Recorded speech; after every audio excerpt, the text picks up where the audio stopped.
Kalau kamu punya 17 saham dan 17-17-nya minus, pertanyaannya cuma satu.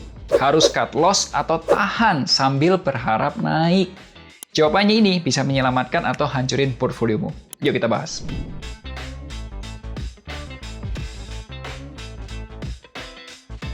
Hai, ketemu lagi nih bersama saya Melvin Mumpuni. Aku yakin banyak dari investor individu yang sahamnya nyangkut alias portfolionya merah.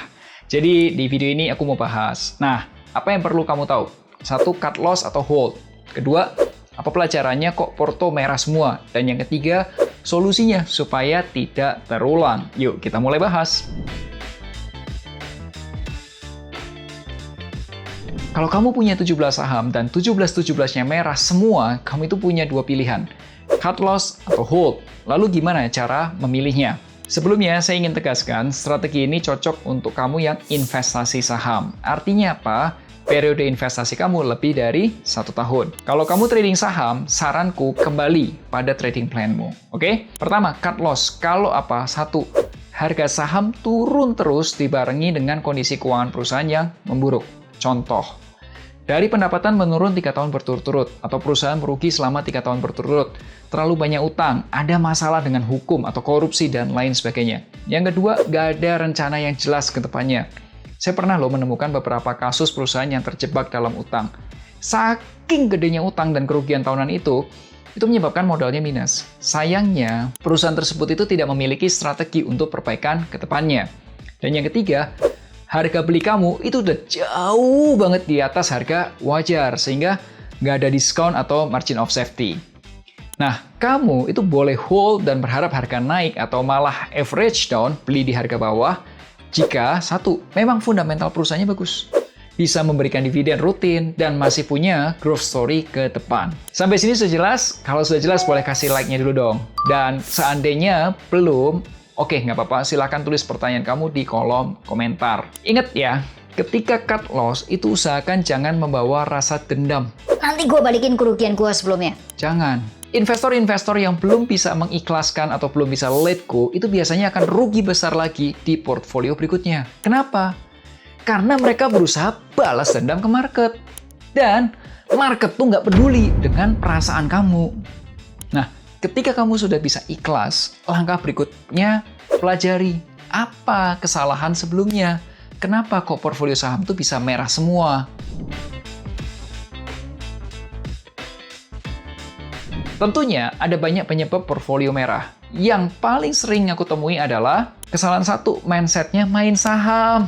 Aku paham sih kebanyakan investor retail tuh beli karena ikut-ikutan. Ya FOMO lah atau herding lah istilahnya. Kata teman saya, dengar berita atau isu, itu tipe kesalahan satu. Kamu ingin untung cepet, nggak memperhitungkan risiko jangka panjang. Hati-hati ya, ini tuh penyakit dari 90% investor retail. Ingat ya, beli saham itu bukan main-main. Juga bukan terjun di saham gitu. Ketika beli saham, itu artinya itu kita tuh beli perusahaan. Tentu, kalau kita beli perusahaan, kita berharapnya perusahaannya bagus, yang sehat, punya pertumbuhan di masa yang akan datang. Kalau bisa, bagi dividen dan harganya diskon. Kesalahan kedua, nggak ada risk management. Gini ya, saya tuh selalu teringat satu quotes dari gurunya Warren Buffett, yaitu Benjamin Graham. Dia mengatakan, "The essence of investment management is the management of risk, not the management of returns." Benjamin Graham tuh mengajarkan, ketika kita beli saham, itu usahakan beli di harga diskon. Diskon dari harga wajarnya. Pastinya cara kita menghitung harga wajar akan berbeda-beda nih, tergantung pada jenis perusahaannya. Apakah perusahaan ini masuk slow growers, stalwarts, fast growers, cyclical, asset play, atau juga turnaround company? Nah, kesalahan ketiga adalah tidak ada evaluasi rutin. Apakah kamu rutin melakukan evaluasi portfolio investasimu? Seenggaknya nih ya, sekali deh sebulan.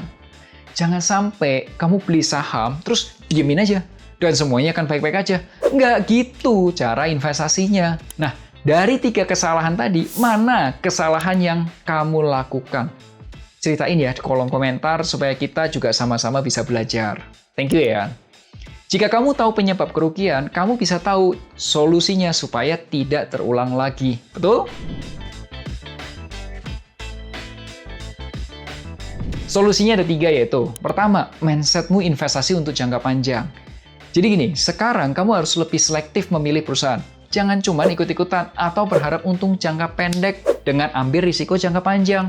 Investasilah di perusahaan-perusahaan yang memang fundamental perusahaannya bagus, punya growth story ke depan, harganya diskon. Coba deh, kamu tonton video interviewku, interview saham sama Ko Rifan Kurniawan tentang saham Archie dan juga saham SMA yang bisa untung sampai ratusan persen. Kedua, gunakan manajemen risiko. Aku belajar dari Benjamin Graham dan juga Ko Rifan Kurniawan, ketika beli saham, sebagus apapun sahamnya, itu usahakan beli di bawah harga wajarnya. Istilah kerennya adalah margin of safety. Minimal margin of safety atau diskon itu 35% dari harga wajarnya. Misalnya gini, kalau harga wajar sebuah saham itu harganya 1.000, ya kita belinya kalau di bawah Rp650 per lembarnya. Ketiga, review berkala. Investasi saham itu ibarat kita tuh merawat tanaman. Tidak bisa tuh tanam dan biarin aja. Tapi ya harus dipupuk, ya disirami gitu kan. Investasi kamu juga perlu direview berkala. Minimal banget deh, sebulan sekali gitu. Ya, aku tahu sih nggak semua orang punya waktu atau juga punya kemampuan untuk melakukan semua hal tersebut. Di Finansialku, kami punya program pendampingan investasi saham. Kamu akan mendapatkan rekomendasi investasi saham, beli saham apa, beli di harga berapa, jual di harga berapa banyak belinya. Dan pendampingan investasi ini dilakukan oleh penasehat investasi yang terdaftar di OJK.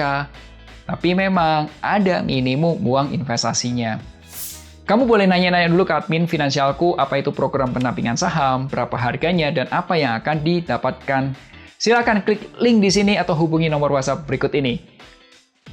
Saya mewakili Finansialku ingin mengucapkan Selamat Natal buat teman-teman yang merayakan. Semoga gemerlap lampu Natal membawa langkah kita ke jalan penuh kedamaian serta cinta kasih Tuhan. Ingat selalu, hargai kerja kerasmu, share kalau kamu suka video ini. Sampai jumpa di Melek Finansial hari Rabu depan. Akhir kata, make a plan and get your financial dreams come true. Tonton juga playlist investasi saham.